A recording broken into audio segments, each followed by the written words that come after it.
नमस्कार भाई दोस्तों। आपको ना तो कोई कहानी सुनाएंगे ना और कुछ बताएंगे, लेकिन जो सच्चाई है ना उसका अगर आईना दिखाएंगे ना तो आपके ना मतलब बिल्कुल ही होश उठ जाएंगे। होश। पूरी दुनिया जिस चीज़ के गुणगान करती है उन्हीं चीज़ों को दबाया जाता है। एक नस्ल है दुनिया में, नस्ल बोलेंगे हम, जाति नहीं बोलेंगे, नस्ल है एक। वो न उस नस्ल को आप कभी जाट कह देते हो, कभी जट सिख कह देते हो, कभी जुट कह देते हो, कभी उसको मुसलमान बना देते हो, कुछ भी बना देते हो या हिंदू बना देते हो, लेकिन ये एक अलग ही नस्ल है। और सच्चाई है कि इस नस्ल की जो हकीकत है ना वो सिक्की के अंदर है। सिक्की में इस नस्ल की हकीकत है।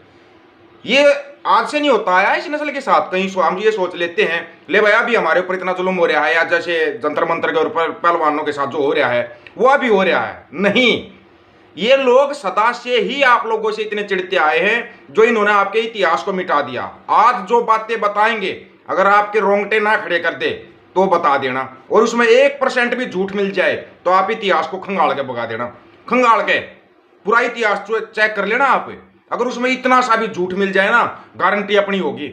हाँ, एक रिक्वेस्ट जरूर है कि जो साथी नया जुड़ता है ऑफिशियल दीपक फौजी यूट्यूब चैनल से, चैनल को सब्सक्राइब करना और बेल आइकन को दबाना ताकि नोटिफिकेशन आपके पास पहुंचता रहे। बात हक और सच की जाएगी। वीडियो को शेयर करने की जिम्मेवारी आपकी है, सच्चाई रखने की जिम्मेवारी हमारी है। हम बोल देते हैं ले सिख आए दिन एक नया आयाम स्थापित कर देते हैं। पता नहीं यार अकाल पुरख ने किस मिट्टी के बनाए हुए हैं, ये तो कोई अलग ही मिट्टी के सब उसी मिट्टी के बने हुए हैं। इंसान मिट्टी का पुतला बोला जाता है, सभी उसी मिट्टी के बने हुए हैं। सिर्फ और सिर्फ जज्बे का फर्क होता है। ये जज्बा जो होता है ना, जज्बा कहाँ से आता है? ये गुरु ग्रंथ साहिब से आता है। जज्बा गुरु ग्रंथ साहिब से जज्बा आता है, गुरुओं की वाणी से जज्बा आता है। गुरुओं ने एक सबसे बड़ी ताकत दे रखी है सिक्खी के अंदर, शब्द। वो शब्द की ताकत से चीज आती है हमारे अंदर। और ये मत समझो कि पहली बार सिखों को बदनाम किया जा रहा है या पहली बार ऐसा किया जा रहा है, नहीं। चलिए आपको थोड़ा सा बताते हैं। बाबा बंदा सिंह बहादुर के बारे में सभी जानते होंगे, सभी जानते हैं बाबा बंदा सिंह बहादुर के बारे में, उनका इतिहास के बारे में सभी जानते हैं। लेकिन बाबा बंदा सिंह बहादुर को पर्शियन विद्वानों ने बदनाम किया था। क्यों बदनाम किया था? क्योंकि राज मुगलों का था। आपकी समझ में बहुत कुछ आएगा, ध्यान से सुनना। आज के समय पर आते हैं। फिर राज मुगलों का था। अब मुगलों को अपने आकाओं को खुश करने के लिए उन्होंने बाबा बंदा सिंह बहादुर को डाकू तक लिखवाया था। बाबा बंदा सिंह बहादुर को कि वो तो एक डाकू थे, लुटेरे थे, जबकि सबको पता बाबा बंदा सिंह बहादुर कौन थे। नहीं है सच्चाई तो बताओ। उसके बाद आ जाओ आप, जब राज अंग्रेजों का आया, अंग्रेजों का राज आया, क्या वर्तमान पे लेके आएंगे आपको? राज अंग्रेजों का आया तो अंग्रेजों ने महाराजा रणजीत सिंह, जिस महाराजा रणजीत सिंह के ऊपर बीबीसी डॉक्यूमेंट्री बनाती है कि उनके जैसा राज तो पूरे ब्रह्मांड में कोई नहीं था, महाराजा रणजीत सिंह को बदनाम करने के लिए शराबी कबाबी लिखवाया था इंग्लिश विद्वानों ने। नहीं तो पुरानी किताबें उठा के देख लो आप, उनको बदनाम करवाने के लिए लिखवाया गया था। वो तो ठीक है, कहीं ना कहीं से जो इतिहास मिलता रहा उससे मिलाते रहे, तब पता चला। बीबीसी ने पूरी छानबीन की, तब जाके पता लगा कि महाराजा रणजीत सिंह जैसा तो राज नहीं था कहीं पे। लेकिन अंग्रेजों ने क्या किया था? क्योंकि उनको डिफेम करने का ना, उनको दबाने का एक तरीका होता है। फिर आता है राज भाई कांग्रेस का, को या इंदिरा गांधी का राज आया। इंदिरा गांधी का राज आया तो संत जी को आतंकवादी बातंकवादी पता नहीं क्या क्या लिखवाया उसने। इतिहास में ऐसा कर दिया कि हरियाणा में आज भी अगर उनका नाम लेते हैं ना, नाम लेने से भी ये कहते नहीं नहीं वो तो आतंकवादी था। आप चलो हमारी नहीं मानते, नेताओं की बात मानते हो आप? नेताओं की तो बात मानते होगे। सुब्रमण्यम स्वामी कोई छोटा नेता तो नहीं है, छोटा मोटा नेता नहीं, भाजपा के अंदर बहुत बड़ा कद है उनका। जब सुब्रमण्यम स्वामी का इंटरव्यू भी आपने देखा था, जब उनसे सुब्रमण्यम स्वामी से पूछा गया कि भाई क्या संत आतंकवादी थे, उनका जवाब था नहीं। क्या हिंदुओं के कातिल थे, उनका जवाब था नहीं। उन्होंने बताया ये सारा प्रोपगंडा सरकारों ने खड़ा किया था, सरकारें खड़ा करती है सारा प्रोपगंडा उनको बदनाम करने के लिए। वो खुद थे अकाल तख्त साहिब उस समय में मौजूद, जब ये 83 वाली घटना हुई, खुद वो मिले थे सुब्रमण्यम स्वामी। अब उनसे किसी ने पूछा क्या? है हिम्मत किसी अंदर सवाल करने की कि आप क्यों मिले थे संत जी से? उनको तो आज तक किसी ने कुछ नहीं कहा। कोई दूसरा अगर उनके बारे में कुछ बोल देता है तो बस वो आतंकवादी, देशद्रोही, आतंकवादी, पता नहीं क्या क्या घोषित कर देते हो। ये दोहरा चरित्र क्यों भाई? दोगलापन क्यों है ये लोगों के साथ? फिर बोलते हम एक देश एक कानून। कहां है वो एक देश एक कानून? हमारे को दिखा दो। ऐसा ही अब हुआ। अमृतपाल को बदनाम करने के लिए कितना बड़ा नैरेटिव सर्जा गया, कितनी बड़ी कहानी बनाई गई कि बस लोगों ने बोल दिया ये तो भाई पक्का आतंकवादी है, पक्का आतंकवादी है। इसमें बहुत बड़ा सहयोग करती है गोदी मीडिया, इतना बड़ा सहयोग करती है कि हम सोचते रह जाते हैं और ये अपना काम करके निकल जाते हैं, निकल जाते हैं अपना काम करके।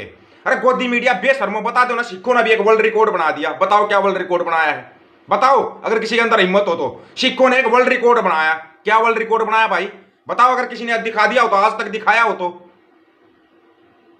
बात कर देते हैं बस, बदनाम करने का ये कोई मौका नहीं छोड़ते। हाँ, इनका एक तरीका है बदनाम करने का, आपके बारे में पहले पूरा प्रचार करेंगे, भाई देखो ये इतने अच्छे हैं, ये हैं, और लोग उनको देखना शुरू कर देंगे, हाँ भाई इनको देखो ये हमारे बारे में अच्छा बता रहे हैं, और फिर बड़े सिस्टमेटिक तरीके से आपको बदनाम करते हैं, लोगों के दिमाग के अंदर बिठा देते हैं ये आतंकवादी है, ये जराइम पेशा है, ये आतंकवादी है। नहीं करते क्या?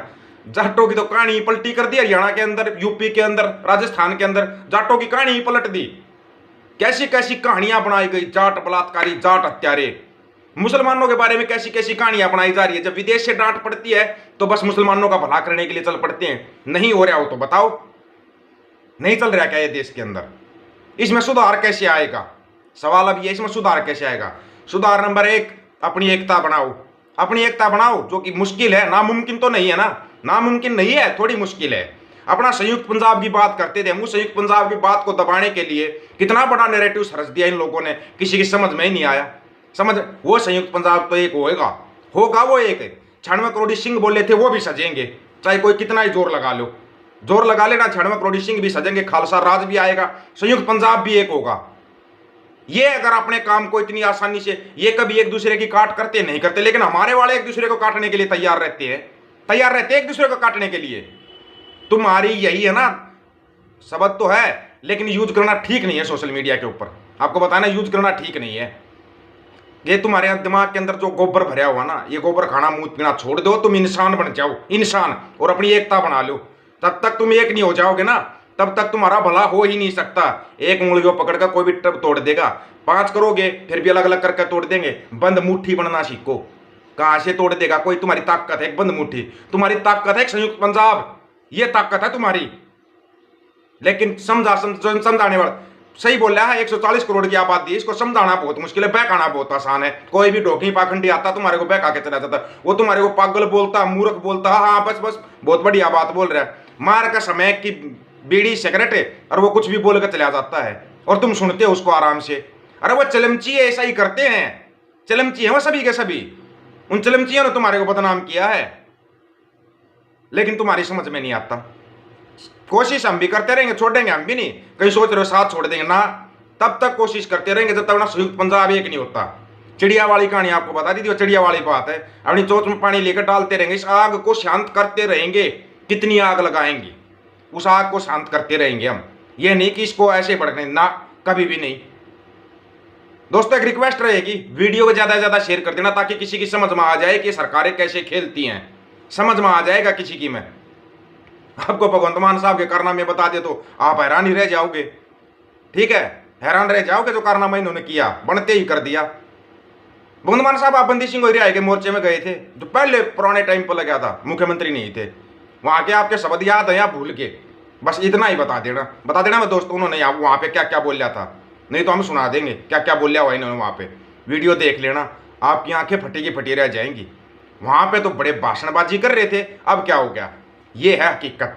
ये नेता है ना हमारे को दूर करते, हम दूर नहीं है, हम एक बंद मुट्ठी है। अपनी ताकत को पहचानो, संयुक्त पंजाब एक करो। सभी साथियों को राम राम, नमस्कार, आदाब, सत श्री अकाल। वीडियो को ज्यादा से ज्यादा शेयर, चैनल को सब्सक्राइब और बेल आइकन को जरूर दबाना दोस्तों, ताकि नोटिफिकेशन आपके पास पहुंचता रहे। ऑफिशियल दीपक फौजी यूट्यूब चैनल, बात हक और सच की जाएगी। नानक ना चढ़ती कला, तेरे बाणे सरबत्ता भला। वाहिगुरु जी का खालसा, वाहिगुरु जी की फतेह।